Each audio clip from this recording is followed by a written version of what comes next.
Mesdames, Messieurs, chers amis, je vous remercie d'être là, soucieux de manifester collectivement votre attachement à cette commémoration du soulèvement du ghetto de Varsovie dans des conditions inédites qui, j'espère, ne se reproduiront pas et qui, même par écran interposé, permettent de se communiquer un peu de chaleur et de soutien. Merci d'être présent à ce rendez-vous solennel du Centre MEDEM qui s'est toujours tenu depuis 1946 immanquablement le 19 avril, marquant ainsi notre fidélité à une mémoire, à une histoire, à une culture qui, dans leur singularité même, interpelle l'humanité tout entière. Nous allons évoquer des morts, mais soyons clairs, c'est bien un message de vie qui est délivré, un message de résistance, le message que les combattants du ghetto de Varsovie voulaient transmettre au monde de ceux qui pouvaient bouger, au monde libre et aux générations futures pour qu'ils puissent vivre des lendemains qui fredonnent, un message de combat pour la liberté, pour notre liberté et pour la vôtre, disait-il. Nous procédons à l'allumage de 6 bougies, 6 flammes dédiées aux 6 millions de morts de la Shoah. Puis suivra quelques instants de recueillement. Anna Mandelsag.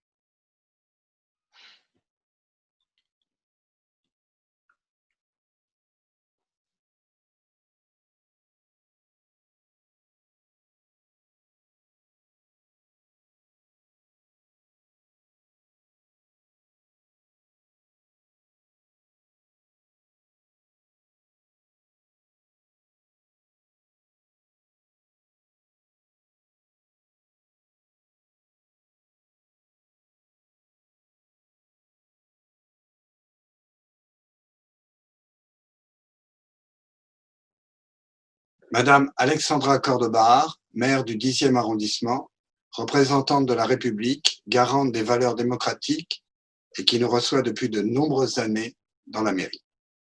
Je suis heureuse de vous rejoindre, chers amis. D'abord, dans ces moments très particuliers, je suis évidemment très heureuse de voir vos visages et de vous deviner en bonne santé, cher Léopold Bronstein, cher Joël Laugier. Bonjour à toutes et à tous. C'est, tu le disais Léopold, une forme bien inhabituelle dans laquelle nous nous retrouvons cette année, dans ces conditions qui nous dépassent chacune et chacun, mais qu'il nous revient bien sûr de dépasser collectivement, ensemble. Au regard de la date anniversaire que nous célébrons ce jour d'abord, au regard du souvenir que nous saluons ensemble et au regard bien sûr des sacrifices immenses auxquels nous rendons hommage. Je tiens tout d'abord à vous remercier de, tu le disais Léopold, de l'immuabilité de cette fidélité, vous remercier de la permanence de votre travail, vous remercier de la constance de votre mémoire, parce que c'est ensemble le plus beau témoignage du respect que nous devons aux vaincus du ghetto de Varsovie, mais à ces vainqueurs de l'histoire. Il est des dates que nous ne pouvons pas oublier, il est des dates qui nous émeuvent, qui nous rendent humbles, qui marquent à jamais de leur empreinte nos consciences de femmes et d'hommes et l'histoire de l'humanité tout entière. Il est des dates qui nous déchirent, tant les sentiments qu'elles provoquent sont paradoxaux. Et le 19 avril, l'insurrection du ghetto de Varsovie est de ces dates-là. C'est un moment absolument héroïque et désespéré. C'est un moment absolument désespéré, car né de la tragédie. C'est un moment qui nous heurte, qui nous interroge sans cesse, sans relâche. C'est un moment qui nous bouleverse en convoquant ce qu'il y a de plus hideux et ce qu'il y a de plus grandiose en l'homme. L'an passé, j'avais tenu à rappeler que les nazis, en mai 1940, avaient fait du quartier juif de Varsovie une zone d'épidémie. Je l'avais souligné car les mots sont porteurs de sens et que cette appellation abjecte, nous pouvons aujourd'hui en mesurer avec peut-être plus d'effroi encore la véritable portée. Je vous parlais à l'instant de ce mot, cette expression zone d'épidémie qui, par son nom, réduit donc celui qui vit à un virus à éradiquer, cette zone d'épidémie, et qui, par sa forme, condamnait près de 400 000 innocents à être parqués, entassés, affamés, dégradés, insultés, assassinés. Cette zone d'épidémie, dans son horreur, qui a mis ces femmes et ces hommes à la merci de l'imagination abjecte des SS. On voit que l'abjection n'a pas de limite. Les assujettis à la gestion esclavagiste du Reich, et oui, à cette zone d'épidémie avilie, et elle nie toute dignité.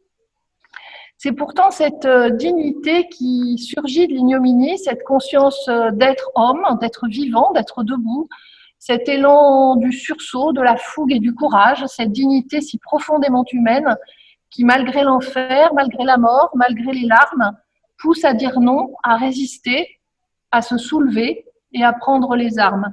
Au milieu de ces décombres physiques et moraux, c'est ce qu'ont fait les Juifs du ghetto de Varsovie, cette armée d'hommes et de femmes démunis, anéantis, qui s'est levée pour affirmer une dernière fois jusqu'au bout son absolue égalité et sa totale humanité. C'est cela qui nous réunit et qui doit nous réunir, quelles que soient les circonstances, comme aujourd'hui. Le souvenir de ces héros désespérés qui, le 19 avril 1943, alors que les colonnes de la SS et les blindés de la Wehrmacht pénétraient dans le ghetto, ont donné le signal de l'insurrection. S'engagent alors 28 jours de résistance. Cette histoire, vous la connaissez par cœur, du courage, de la fierté, des combats de rue et de ruines menés jusqu'au bout et qui renversent l'ordre immonde des nazis, l'horreur pour les faibles, l'accablement pour les puissants, l'honneur pour les faibles. L'ultime lutte de quelques centaines de combattants à peine sortis d'enfance, mal armés, épuisés face à ces 2000 soldats aguerris soutenus par les chars, l'artillerie et l'aviation. Oui, ces 28 jours marquent à jamais l'histoire de la guerre, l'histoire de la Shoah, l'histoire du siècle et de l'humanité, parce qu'en elle, il y a comme la puissance d'un mythe et il y a la grandeur du sacrifice. Mes amis, nous nous le répétons chaque année, ce sacrifice nous oblige, il nous parle, aujourd'hui encore, alors que l'antisémitisme ressurgit régulièrement, inlassablement, avec la même bestialité et la même bêtise, au travers des dégradations, des profanations, des agressions. Ce sacrifice nous rappelle à notre devoir de transmission, à notre devoir de lutte jusqu'au bout contre la discrimination, contre l'instrumentalisation et la négation. Et dans ce moment particulier de crise, nous devons tous ensemble, évidemment, redoubler de vigilance, tant le risque de rejet de l'autre, le risque de stigmatisation, de recherche de boucs émissaires, de recherche de responsables est grand. Et c'est dans ces moments-là que nous pleurons plus fort encore celles et ceux combattants de la mémoire et de la justice qui nous ont quittés. Daniel Hoffmann-Rispal, qui était si engagé dans ces combats, nous manque aujourd'hui, comme tant d'autres. Je pense beaucoup à elle ces jours-ci. Alors, une fois de plus, mes amis, disons-le, le sacrifice de ces mensch pour toujours et à jamais gravé dans la mémoire des hommes, nous ne les oublions pas, nous ne les oublierons jamais. Et Haverschaft. Madame Joëlle Laugier, présidente du CLEJ, mouvement de centre de vacances né en 1963, dont la pédagogie est calquée sur celle déployée dans le foyer d'enfants appelé Sanatorium Medem, créé par le Bund, Sanatorium Medem détruit par les nazis en 1943. Partager des sentiments puissants. L'un de ces sentiments, c'est qu'en des temps si chaotiques, nous devons garder des repères. Nous devons faire continuité et cultiver avec attention ce qui fait sens collectivement pour chacun d'entre nous. C'est ainsi qu'une société prend soin d'elle-même. Alors merci au Centre Medem, merci à Léopold Bronstein d'avoir fait en sorte que cette année encore, comme chaque année, nous fassions corps, collectivement, pour se souvenir ensemble de nos aînés qui ont mené le combat en ce printemps 1943. Il en va de notre identité et donc de nos repères que nous devons particulièrement soigner, choyer en ces temps difficiles. En 1943, Aryeh Vilner, alias Jurek, soldat de l'organisation juive de combat, écrivait « Nous ne voulons pas sauver notre vie. Personne ne sortira vivant d'ici. Nous voulons sauver la dignité humaine. » Retenons cette idée qu'au travers l'organisation d'une rébellion collective s'est exprimée de façon profonde et vitale, même si j'ose dire, la question de la dignité humaine. Célébrons alors aujourd'hui, dans cette commémoration, non pas nos valeureux, mais ce que nos valeureux ont souhaité que l'on garde comme symbole de leur révolte. La question de la dignité humaine, lorsque l'on est privé de liberté, devient une question majeure, une question cruciale, et nous savons bien que c'est précisément ce que les nazis ont voulu réduire à néant avec la Shoah. Annuler l'être humain en le privant de toute dignité pour l'empêcher de rester debout. Ces notions de liberté et de dignité nous ont d'ailleurs été rappelées récemment pendant la période de Pessah. Curieuse cérémonie donc que celle d'aujourd'hui. Personnellement, elle m'émeut plus encore que les autres. Elle traduit la force de nos liens, nos capacités de résilience et la si grande nécessité d'inscrire nos actions dans notre histoire pour que la trace collective de ce qui a lieu dans le monde d'aujourd'hui fasse sens et que nos enfants puissent à leur tour s'en emparer. Se retrouver tous ensemble de façon transgénérationnelle, comme nous aimons le faire, en y associant les plus jeunes d'entre nous, moniteurs, enfants du collège, c'est rendre hommage aux aînés, mais c'est aussi préparer demain. Le sens de l'action du collège, qui centre tout au long de l'année son activité autour des questions de transmission d'un judaïsme laïque, progressiste, marqué par son héritage bouddhiste et les précieux outils de pédagogie active que nous aimons déployer en colo. Aujourd'hui, c'est Igor Borenstein, ancien moniteur et actuel directeur, qui va nous raconter ce qui aurait dû avoir lieu cette année à la colonie de Pâques autour de la commémoration du ghetto de Varsovie. À tous, je dis avec force, amitié, Bravorschaft et courage. Monsieur Igor Bronstein, qui devait assurer la direction de la colonie d'enfants du collège à Corvol. Alors bonjour à tous, j'espère que tout le monde m'entend bien.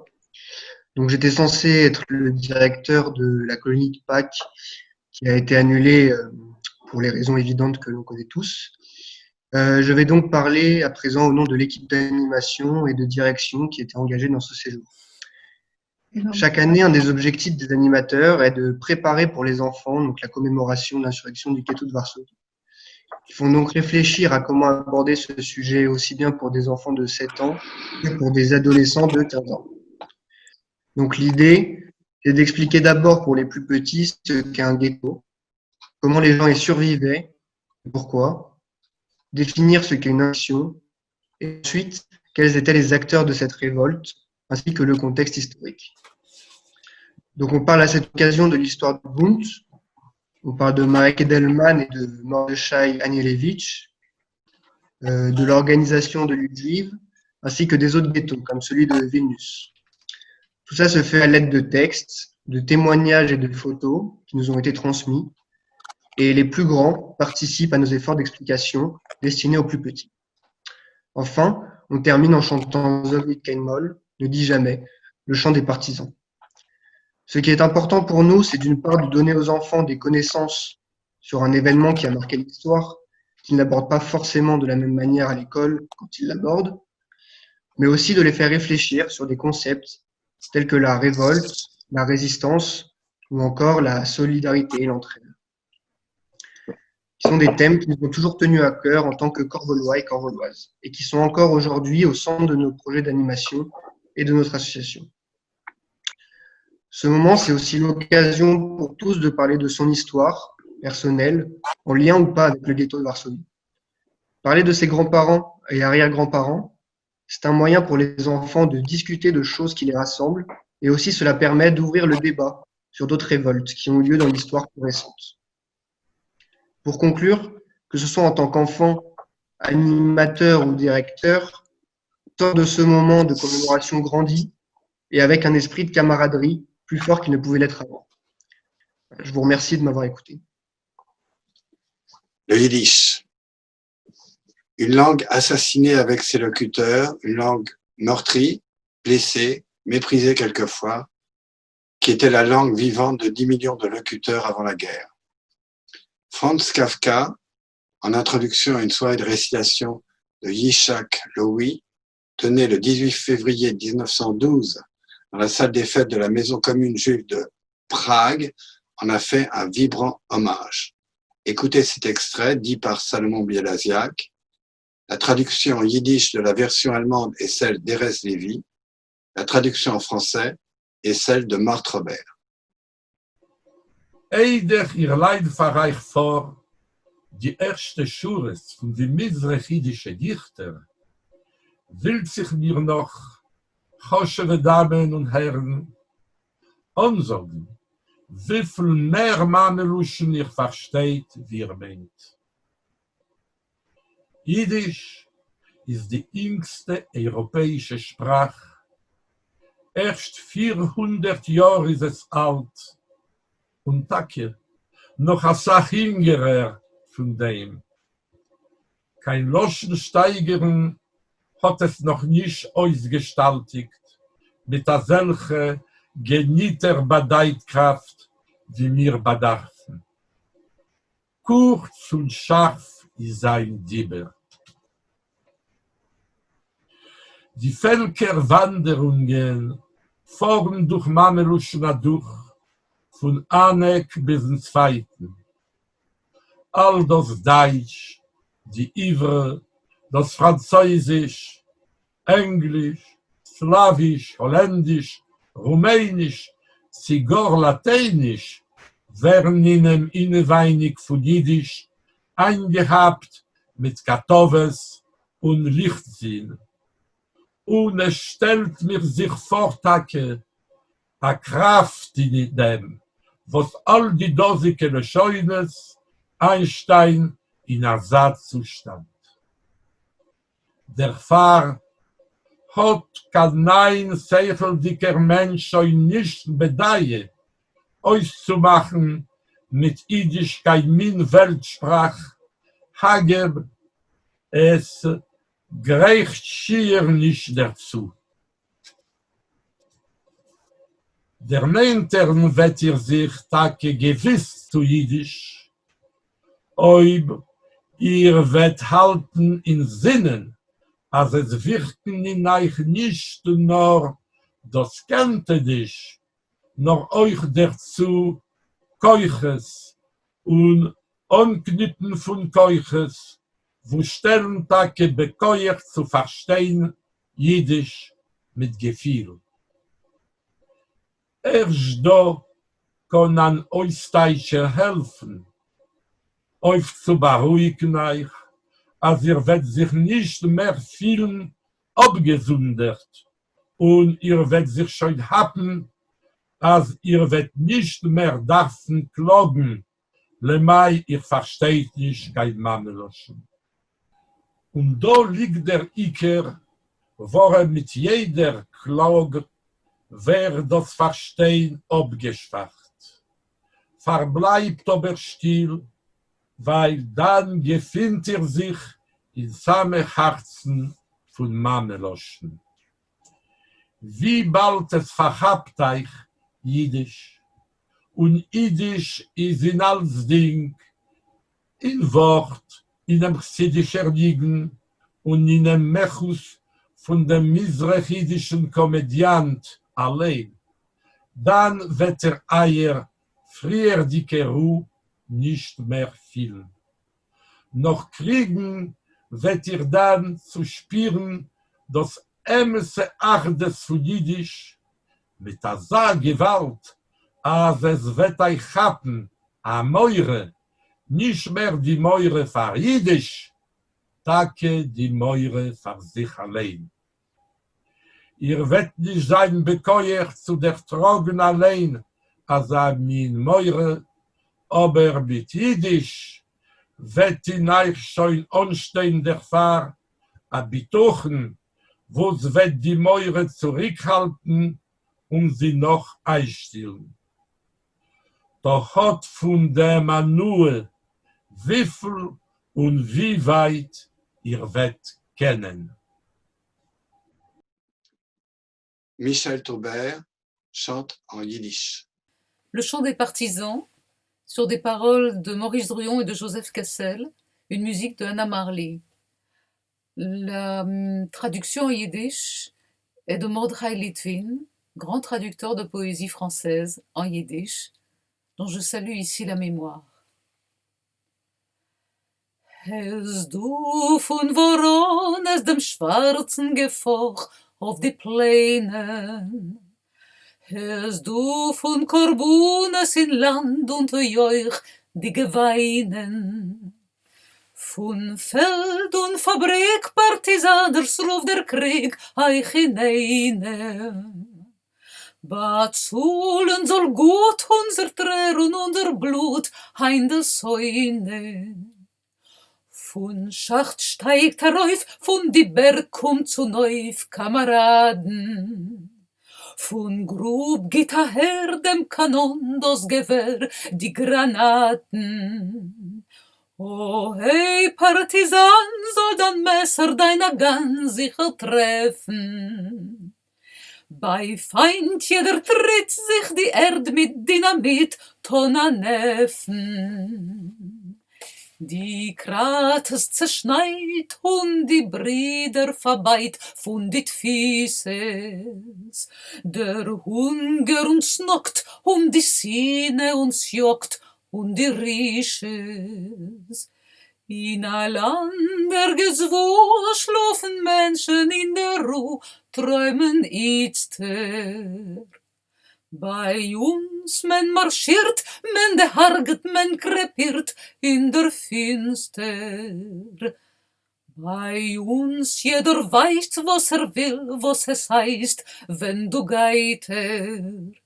Und falls du, mein Freund, dir verbeitende scheint, gleicher Zweiter, wird morgen die Sohnblut aus Tränen herum auf die Wegen. Da pfeift in der Nacht, hält die Freiheit, die der Wacht uns ankeigen. Hörst du von Korbunes in Land unter Joich die Geweinen? Hörst du von Vorones dem schwarzen Gefoch auf die Plänen?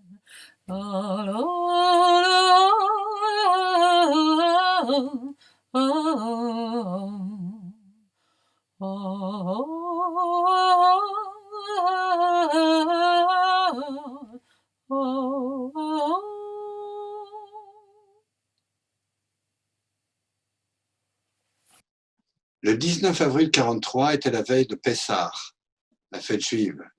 Cette fête de réunion familiale qui célèbre la fin d'une servitude, une traversée du désert, une alliance et l'espérance d'un lieu où se fixer et s'épanouir. C'est ce jour-là que les nazis choisirent pour raser définitivement le ghetto de Varsovie, après une première tentative en janvier 1943 qui se solda par un échec et une victoire des insurgés. La réunion de famille pour Pessah en 2020, pendant laquelle on rappelle cette histoire, n'a pas eu lieu, comme n'a pas eu lieu le Seder en 1943 pour les 50 000 survivants du ghetto sur les 439 000 qui y furent enfermés. Ad Gadia, un chevreau, le dernier des 3 chants traditionnels qui terminent le Seder, a été introduit au XVe siècle. Bien que le thème soit repris dans nombre de légendes du folklore occidental et oriental, de la Kabylie à la Suisse, jusqu'au Siam et l'Inde, il semble qu'il ait pour origine un chant populaire allemand du XIIe ou du XIIIe siècle. Cette comptine en français, la biquette qui ne veut pas sortir du trou, est interprétée par Chava Alberstein, en araméen pour les vers du début et en hébreu par la suite. Tamar Golan en a écrit une chorégraphie pour la troupe Dance Academy.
רודף ונרדף, מכה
magnifique danse sur Adgadia, qui est très très émouvante, notamment avec cette chanteuse remarquable qui est Chava Alberstein et qui chante en araméen et en hébreu et qui pose des questions que l'on doit se poser à un certain moment et qui sont des questions de maintenant.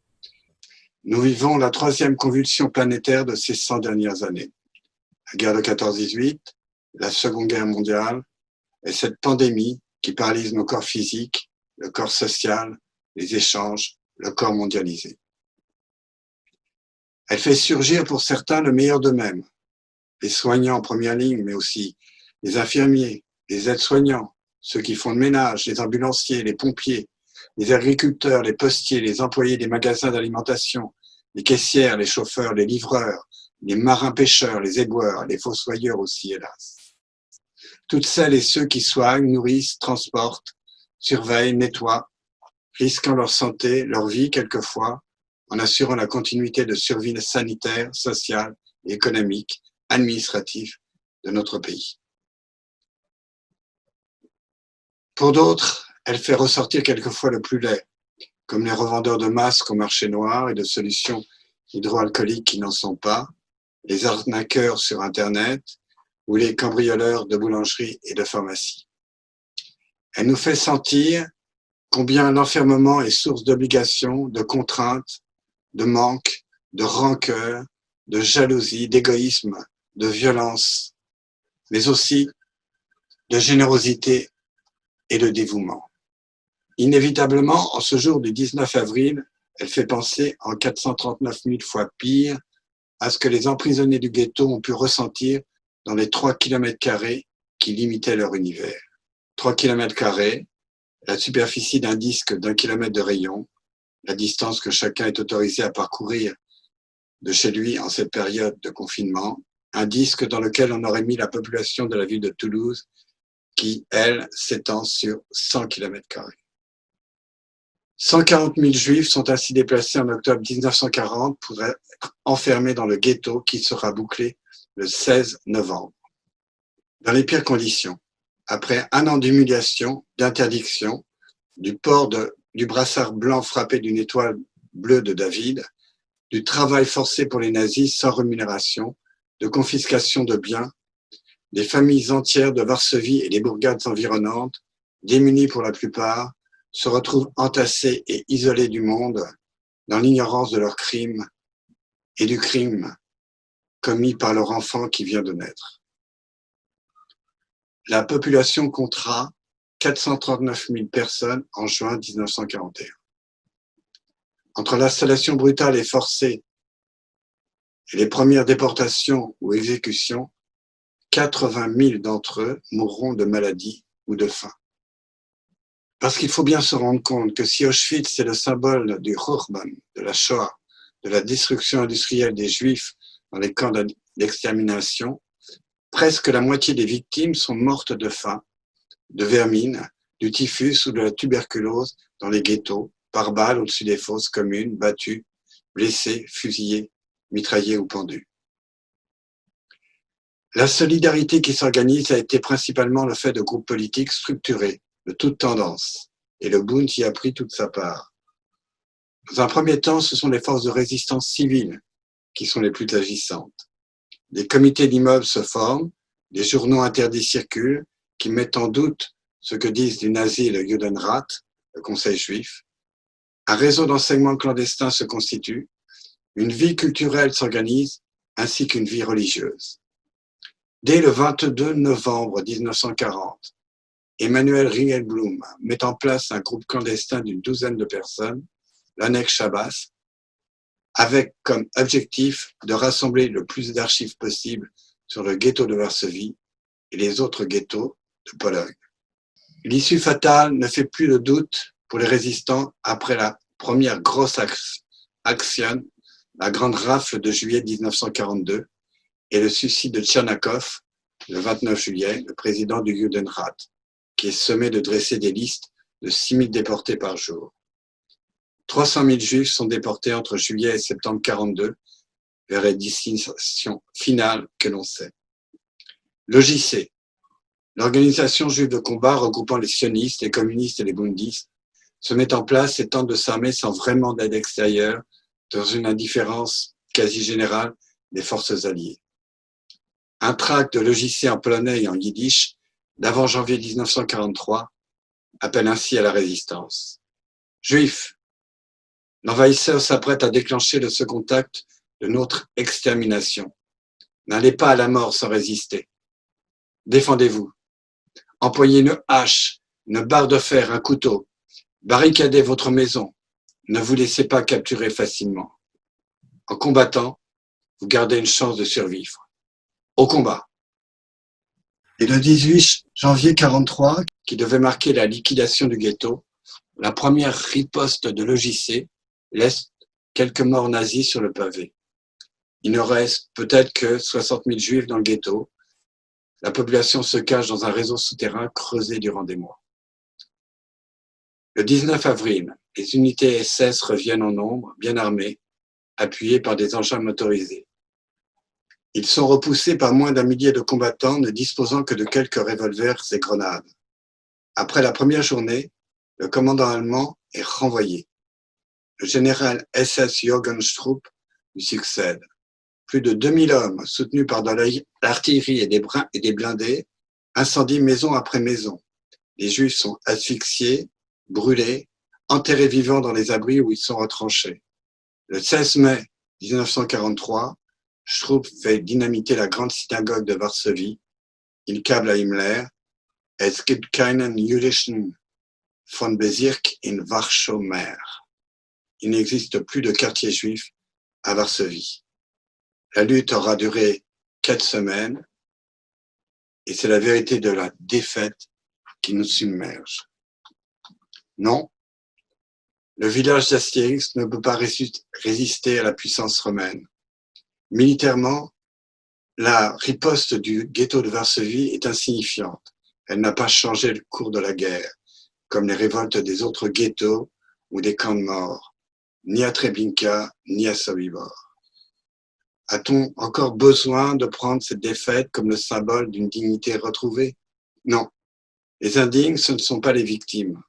Les indignes, ce sont les bourreaux et leurs serviteurs, ceux qui regardent ailleurs quand quelqu'un trébuche, ceux qui sans grand risque pourraient ne pas s'enfuir et aider quand la situation s'aggrave, ceux qui délibérément, par profit ou par idéologie, par opportunité, ne se soucient que de leurs propres intérêts, que ce soit les personnes, des institutions. Cette résistance fut comme le corps dont on ne sait pas ce qu'il peut et qui résiste alors que tous les signes tendent à prouver qu'il est déjà mort. Cette résistance a marqué les esprits, elle nous marque encore, elle nous rend plus forts, elle nous force à nous tenir éveillés. Cette cérémonie rend hommage à ces jeunes gens dont une poignée réussit à s'enfuir et à tous ceux qui ont essayé de les aider, à Selimansky, à Karski, à Zegelbaum, à ces 2 prostituées dans le bunker d'Anilevitch qui donnèrent à manger à Marek Edelman, à ces héros qui ne croient pas que leur cuir est à l'épreuve des balles et qui, au-delà de la peur, pensent au bien de tous en tâchant de se préserver eux-mêmes.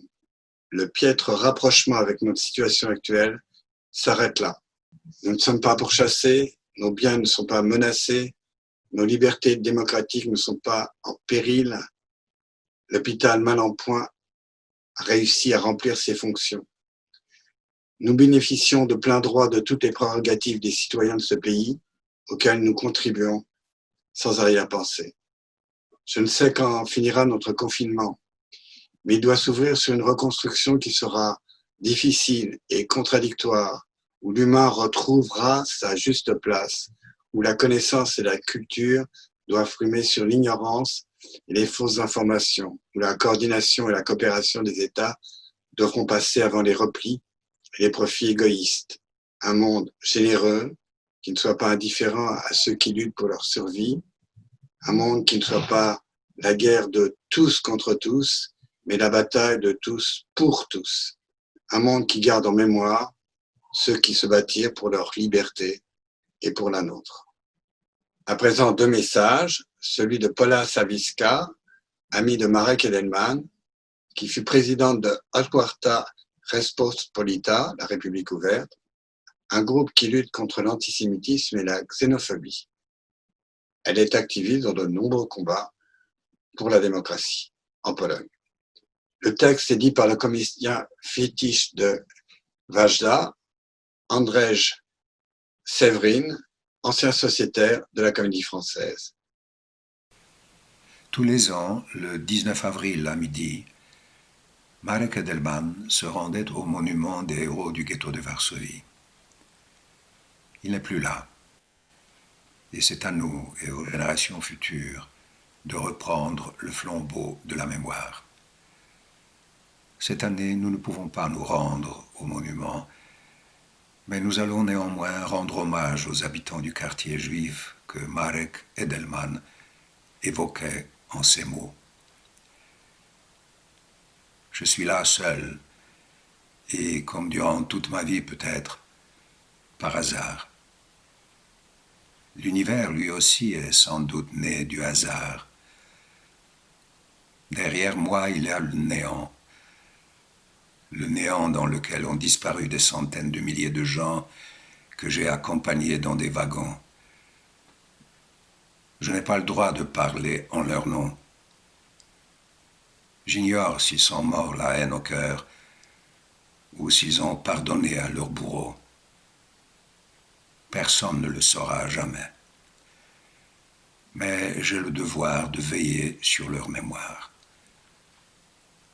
Je sais qu'il ne faut pas les oublier, ces femmes, ces enfants, les vieux comme les jeunes qui ont disparu dans le néant, assassinés sans aucune raison, de la façon la plus absurde qui soit. Nous ne les oublierons jamais. Et le deuxième message est celui de la chanteuse Vera Lozinski, qui interprète en yiddish un chant composé par Hirsch Glick, l'auteur du chant des partisans juifs Zoknish Kemo. Shalom Aleichem, teure Freund. Mein Name ist Vera Lozinski und ich will euch singen ein Lied von Hirsch Glick, Still, die Nacht ist uns gestürmt. Und ich widme dem Lied dem Madame Center Arbeiterin in Paris, in Scheiches mit dem 77. Jahrzehntsfeierung von dem Aufstand von die Warschauer Ghetto. Still, die Nacht ist uns gestürmt und der Frost hat stark gebrennt. Sie gedenkst du, wie ich habe dich gelernt,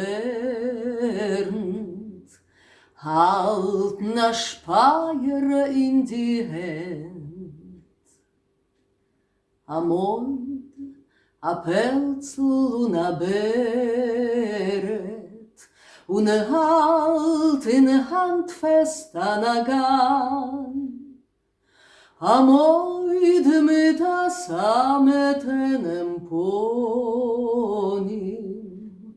hit ob dem Säunes Karawan.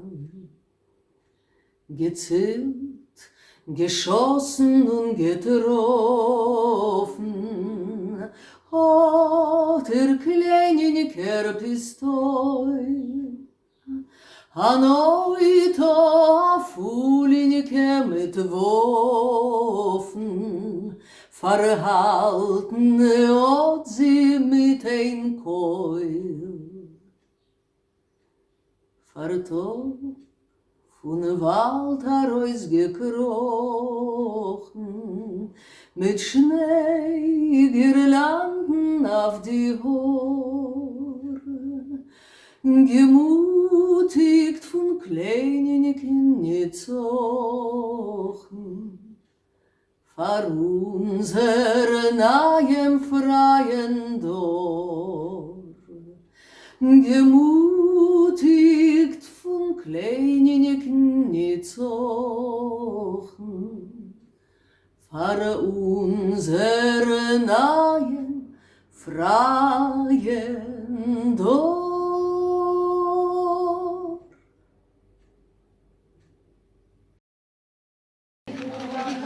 Gestern letzte Weg, und ihm ein Geine verstellen neue Tag.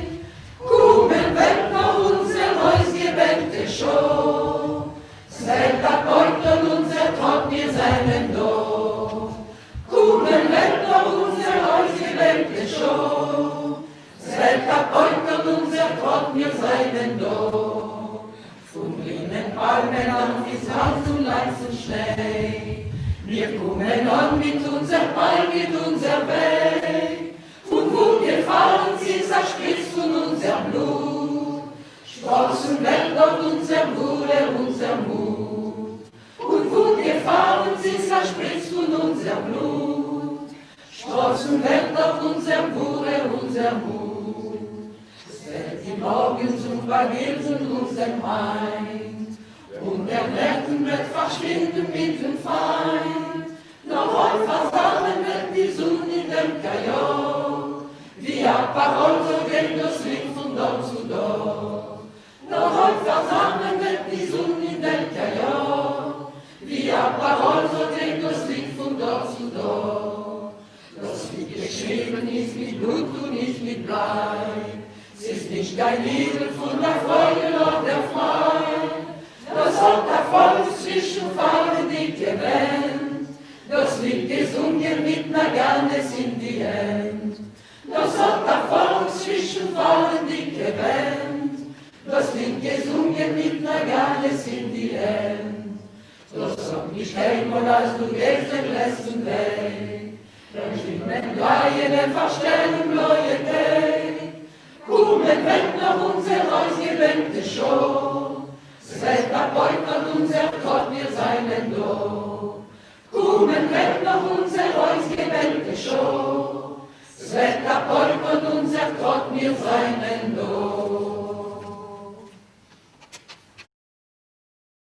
Jede Schwester von Arbeit und Neuen, alle versehnen, Zeit und Zerstreit, zusammen, zusammen, die Front ist frei, sie flattert von Zorn, von Blut ist sie heut, a Schwure, auf Leben und Deut. Himmel und Herr, Welt uns euch stellen, alles versammelt.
Merci à tous.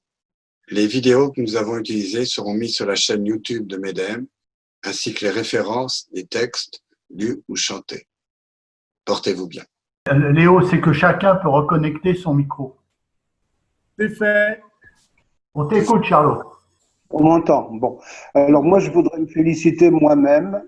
Je suis incapable de donner un coup de fil. Et là, je suis tout émerveillé de vous voir et de vous entendre parler. Ça, je suis époustouflé.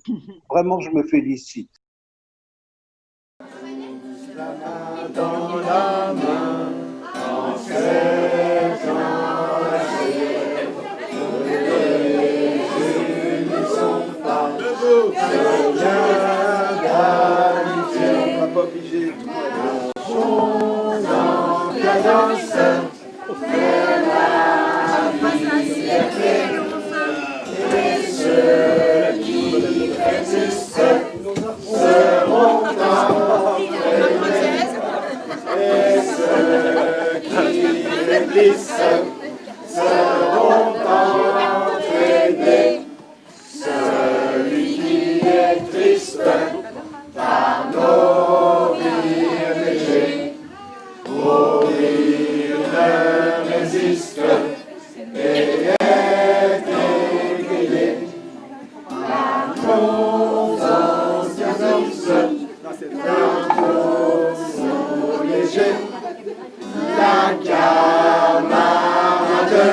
triompher, la